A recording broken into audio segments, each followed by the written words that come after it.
Hello guys, ഇന്ന് നമ്മൾ ഉണ്ടാക്കാൻ പോകുന്നത് ഒരു അങ്കമാലി സ്റ്റൈൽ മാങ്ങാക്കറിയാണ്. ഇത് വീട്ടിലെ എല്ലാവർക്കും വളരെ ഇഷ്ടപ്പെട്ട ഒരു റെസിപ്പിയാണ്. അപ്പോൾ എല്ലാവരും ട്രൈ ചെയ്ത് നോക്കണം.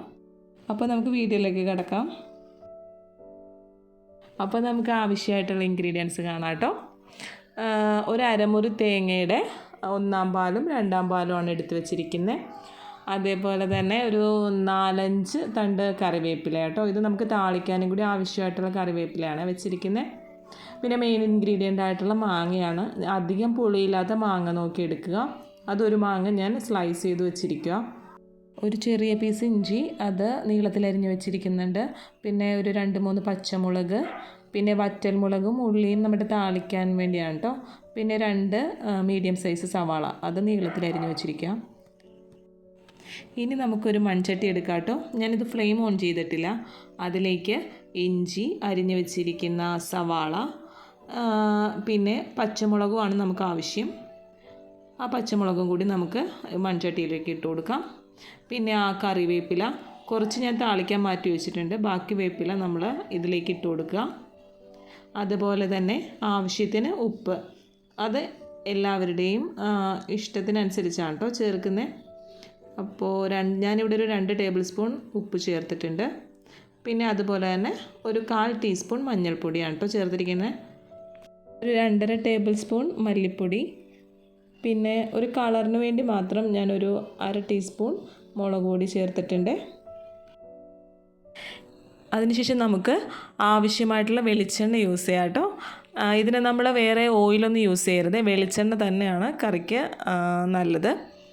എന്നിട്ട് ഈ സവാളയും എല്ലാ മിക്സും കൂടി നന്നായിട്ട് ഞെരടുക. ആ മിക്സ് നല്ല സോഫ്റ്റായിട്ട് വരുന്നതാണ് കേട്ടോ ഇതിൻ്റെ പാകം. പിന്നെ അരിഞ്ഞു വെച്ചിരിക്കുന്ന മാങ്ങ ഇതിലേക്ക് ചേർക്കാം. അതിനുശേഷം നമ്മൾ ജസ്റ്റ് ഒന്ന് കൈവച്ച് ഒന്ന് മിക്സ് ചെയ്താൽ മതി. അതിനുശേഷം നമ്മൾ യൂസ് ചെയ്യുന്നത് 2-ാം പാലാണേ. 2-ാം പാൽ ഈ മിക്സിലേക്ക് ഒഴിച്ചു കൊടുക്കണം. 2-ാം പാലിൻ്റെ അളവെന്ന് പറയുന്നത് ഈ മിക്സ് മുഴുവനായിട്ട് മുങ്ങിക്കിടക്കുന്ന രീതിയിലാണ്.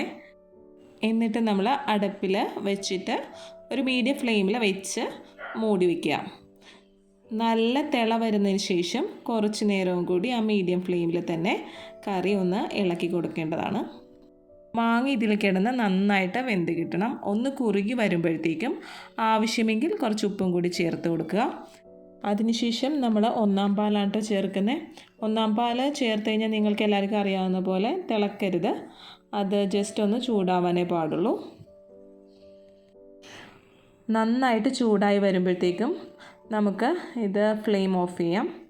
അതിനുശേഷം നമുക്ക് താളിക്കാനാണ്. നമ്മൾ അരിഞ്ഞു വെച്ചിരിക്കുന്ന ഉള്ളി, വറ്റൽമുളക്, കറിവേപ്പില ഇത് 3 ഇട്ടിട്ട് വെളിച്ചെണ്ണയിൽ തന്നെ ഞാൻ താളിക്കുവാണേ. കടുകൊന്നും ഞാൻ യൂസ് ചെയ്യുന്നില്ല. അത് നേരെ നമുക്ക് കറിയിലേക്ക് ആഡ് ചെയ്ത് കൊടുക്കാം. എന്നിട്ട് മൂടി വയ്ക്കാം. ജസ്റ്റ് അപ്പോൾ തന്നെ മൂടി വയ്ക്കണേ. അതിൻ്റെ സ്മെല്ലൊക്കെ ഈ ഫ്ലേവറും ഈ കറിയിലേക്ക് ഇറങ്ങാൻ വേണ്ടിയാണ്. ഇപ്പോൾ നമ്മുടെ അങ്കമാലി മാങ്ങാക്കറി ഇവിടെ റെഡി ആയിട്ടിരിക്കുകയാണ്.